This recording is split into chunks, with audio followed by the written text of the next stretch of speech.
नमस्कार, जय हिंद, वंदे मातरम। आप सभी विद्यार्थियों का स्वागत है आपके अपने यूट्यूब प्लेटफॉर्म उदय एजुकेशन और सक्सेस पेपर में।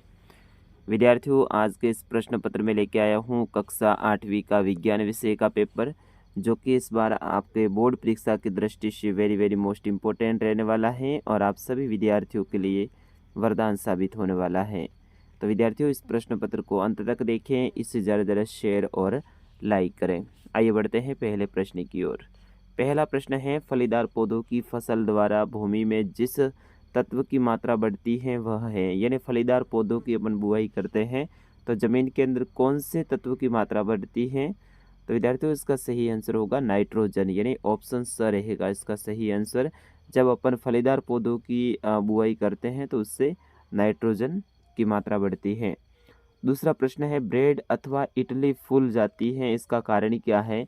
ब्रेड या फिर इडली होती है वो फूल जाती है जब बनाते हैं इडली, सॉरी, तो उसका कारण क्या है। तो विद्यार्थियों, उसका कारण है हिस्ट कोशिकाओं में वृद्धि, यानी हिस्ट कोशिकाओं की जो वृद्धि होती है उस कारण से क्या होता है, ब्रेड या फिर जो इडली है वो फूल जाती है। ऑप्शन स इसका सही आंसर।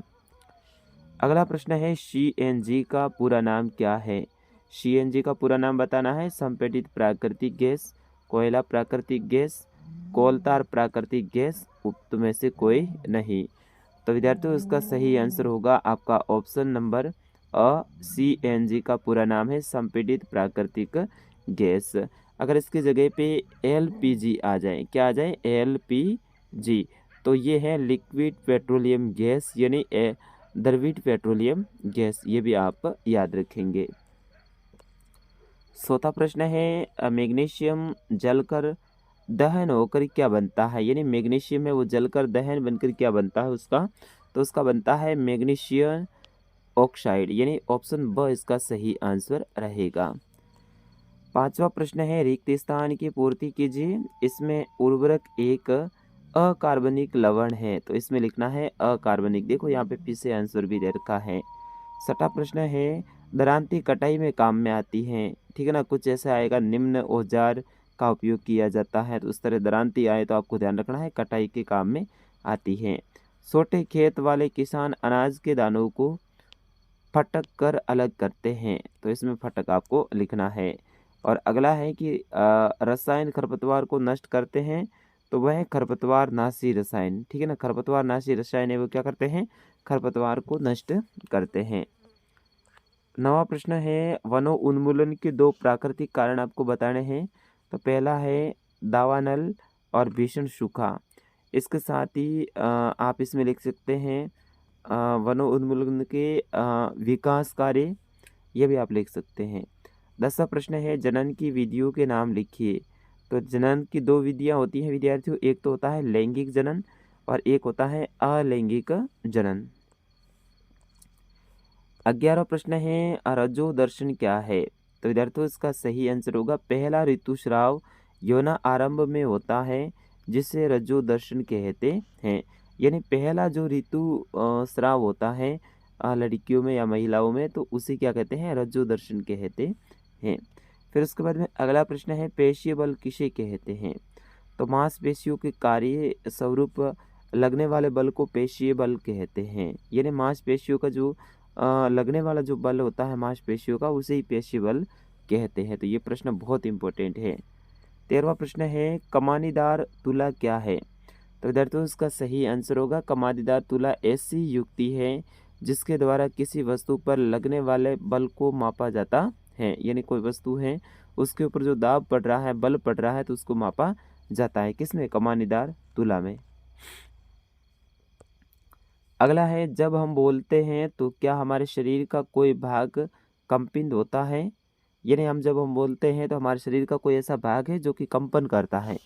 तो बिल्कुल इसका सही आंसर होगा हाँ, बोलने पर हमारा वाक यंत्र ध्वनि उत्पन्न करने के लिए कंपित होता है, यानी गले में जो वाक यंत्र है वो कंपित होता है। 15वां प्रश्न है, किन द्रवों के द्वारा विद्युत का चालन किया जा सकता है। तो अम्ल क्षार और लवण के द्वारा। 16वां प्रश्न है कि भूकंप का कारण क्या है, यानी भूकंप क्यों आते हैं। तो भूपर्पट्टी के भीतर यानी गहराई में विक्षोभ या फिर हलचल के कारण भूकंप आते हैं। तो आप लिख सकते हैं भूप्रपट्टी के भीतर यानी अंदर गहराई में विक्षोभ या फिर कोई हलचल होने के कारण भूकंप आते हैं। अगला है कि हमें वस्तुओं के दिखाई देने का क्या कारण है? तो इसका सही आंसर होगा वस्तुओं से आने वाला प्रकाश जब हमारे नेत्रों में प्रवेश करता है तब वस्तुएं दिखाई देती हैं। 18वां प्रश्न है धान को शीत ऋतु में क्यों नहीं उगाया जा सकता है? वेरी वेरी मोस्ट इंपॉर्टेंट ये प्रश्न है, स्टार लगा दीजिएगा।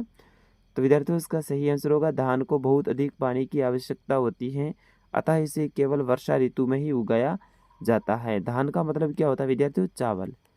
तो इसमें पानी की आवश्यकता अधिक होती है, इसलिए इसको वर्षा ऋतु में लगाया जाता है।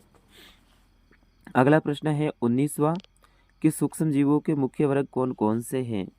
तो बिल्कुल आपको बताना है सूक्ष्म जीवों के मुख्य वर्ग, बहुत इंपॉर्टेंट है विद्यार्थियों, परीक्षा में सपने वाला प्रश्न। तो सूक्ष्म जीवों के वर्गीकरण के आधार पे उनके मुख्य 4 वर्ग हैं। एक है जीवाणु, जीवाणु स्पाइलर जीवाणु या फिर षडनुमा होते हैं, वो जीवाणु होते हैं। दूसरा है कवक और तीसरा है प्रोटोजोआ जिसमें पैरामीशियम और अमीबा इसमें शामिल होते हैं, ये सूक्ष्म जीव के अंतर्गत आता है। और चौथा है शैवाल, ठीक है ना, ये भी एक सूक्ष्म जीव होते हैं। 20वां प्रश्न है समझाइए कि जीवाश्म ईंधन समाप्त होने वाले प्राकृतिक संसाधन क्यों हैं? तो इसका सही आंसर होगा जीवाश्म ईंधन मृत जीवों के अवशेषों से प्राप्त होते हैं। यानी जो जीवाश्म ईंधन होता है विद्यार्थियों वो किससे प्राप्त होता है? मृत जीव यानी मरे हुए जो जीव होते हैं जिसमें पेड़ पौधे जीव जंतु मवेशी वगैरह सब आते हैं, ठीक है। तो जीवाश्म मृत जीवों के अवशेष से प्राप्त होता है और इनके बनने की प्रक्रिया में लाखों वर्ष व्यतीत होते हैं। यानी जीवाश्म ईंधन जो बनते हैं इसको बनने में लाखों वर्ष लगते हैं, तब जाके विद्यार्थियों ये बनते हैं। इस कारण से जीवाश्म ईंधन काफ़ी सीमित मात्रा में ही उपलब्ध होते हैं तथा मानव के द्वारा अत्यधिक मात्रा में प्रयोग लाए जाते हैं और समाप्त भी हो सकते हैं। इसी कारण से जीवाश्म ईंधन समाप्त होने वाले प्राकृतिक संसाधन हैं। आजकल देखो कितनी साधन वगैरह बढ़ गए हैं, तो ऐसे में ज़्यादा से ज़्यादा अपन क्या करते हैं? जीवाश्म ईंधनों का उपयोग करते हैं और ये मृत पशुओं से या फिर जीवों से बनते हैं, तो इसको बनने में लाखों वर्ष लगते हैं। जो संसाधन अपने पास में उपलब्ध है उसका अपन ज़्यादा उपयोग करेंगे तो ये समाप्त हो सकते हैं, ऐसा सही बात है। अगला प्रश्न है कि 5 राष्ट्रीय उद्यानों के नाम लिखिए।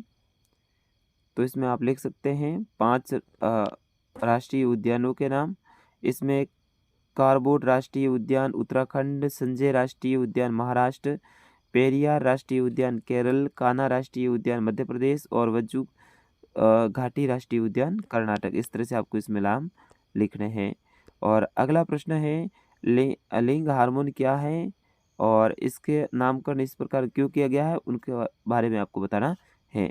और 23वां प्रश्न है भूकंप से बचाव हेतु घरों का डिजाइन किस प्रकार से होता है, यह आपको लिखना है। तो विद्यार्थियों इसी टाइप का पेपर आपके एग्जाम में आने की संभावना है और इस प्रश्न पत्र को मैंने बहुत ही कम समय में पूरा उत्तर सहित बताया है, जो कि आपके लिए काफ़ी हेल्पफुल रहने वाला है। और बिल्कुल ऐसे के ऐसे प्रश्न और पत्र और भी मैं इस चैनल पे डालने वाला हूँ, तो उनको देखने के लिए आप चैनल को सब्सक्राइब कर लीजिएगा। और हाँ, पेपर को डाउनलोड करना है तो विद्यार्थियों आप गूगल में जाके हमारी वेबसाइट भी सर्च कर सकते हैं। आपको गूगल में जाके सर्च करना है UDAY यानी उदय स्टडी STUDY डॉट यानी छोटा सा बिंदी और IN ये सर्च करना है। वहाँ पे कक्षा 8 वाले ऑप्शन पे आपको सिलेक्ट करना है और वहाँ से पेपर आप डाउनलोड कर सकते हैं। तो फिलहाल विद्यार्थियों इस वीडियो में इतना ही, मिलते हैं अगले वीडियो में, तब तक के लिए नमस्कार, जय हिंद, वंदे मातरम।